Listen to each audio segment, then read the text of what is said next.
yang juga mewakili kelas pekerja industri, perusahaan, dan petani. Selain Partai Komunis Indonesia, ada 3 kelompok besar lainnya, yaitu Partai Reformasi Islam dan Nahdlatul Ulama, dan juga Partai Nasional Indonesia, yang mana golongan tersebut dinamakan dengan golongan empat kaki. Nah, baik, dari sekian penjelasan saya, apakah ada yang ingin ditanyakan? Baik, saya ingin bertanya. Jadi kan tadi di materi yang Elza jelaskan di situ ada disebut dengan empat kaki. Jadi kenapa disebut empat kaki? Baik, pertanyaannya kenapa disebut dengan empat kaki? Karena Soekarno meyakini bahwa golongan-golongan tersebut menciptakan dasar negara yang kokoh dan memajukan Indonesia sebagai bangsa yang merdeka dan bersatu. Baik, terima kasih kepada Elza yang telah menyampaikan penjelasannya. Kemudian paragraf ketiga akan disampaikan oleh teman kita Sultan Syeka. Kepada Sultan Syeka kami persilakan. Baik, terima kasih sebelumnya. Selanjutnya saya akan melanjutkan paragraf yang ketiga. Fi awal sittina, pada awal tahun 60-an, hadathat azmatun mukhtalifatun bi Indonesia. Terjadi berbagai krisis di Indonesia. Wa syadduha, dan yang paling parah, azmatun iktisadiyah, dan yang paling parah adalah krisis ekonomi. Fatawaqqafat masyru'an at-tanmiyah fi jami' nawahiha. Proyek pembangunan di berbagai sektor terhenti liqillatil maliyah, karena kekurangan dana. Tuaddi hadihi ila i'tiradatil mukhtalifah, dan hal ini menyebabkan berbagai protes. I'tiradatil mukhtalifati minal ijtima'iyyah, berbagai protes sosial, wal ideologiyah, ideologi, wasiyasiyah, dan politik. Haitsu tansya'u, yang muncul di kalangan quwwatil musallah, yang muncul di kalangan militer, wal ahzabi,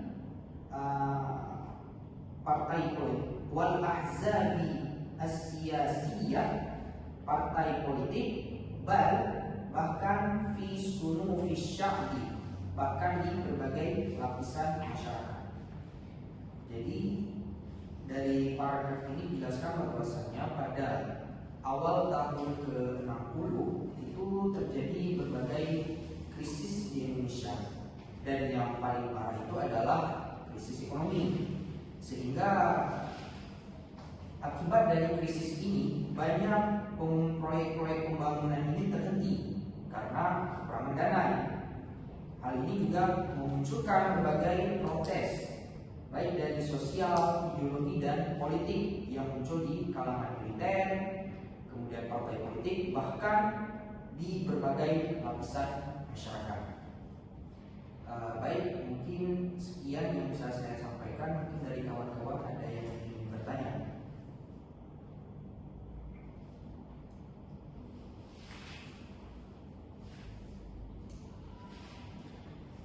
Izin bertanya. Ya. Tadi setelah dijelaskan sudah terjadi krisis di Indonesia pada tahun 60. Pertanyaannya, kenapa bisa terjadi krisis ekonomi itu pada tahun 60 di Indonesia? Apa alasannya? Terima kasih. Baik, terima kasih atas pertanyaannya.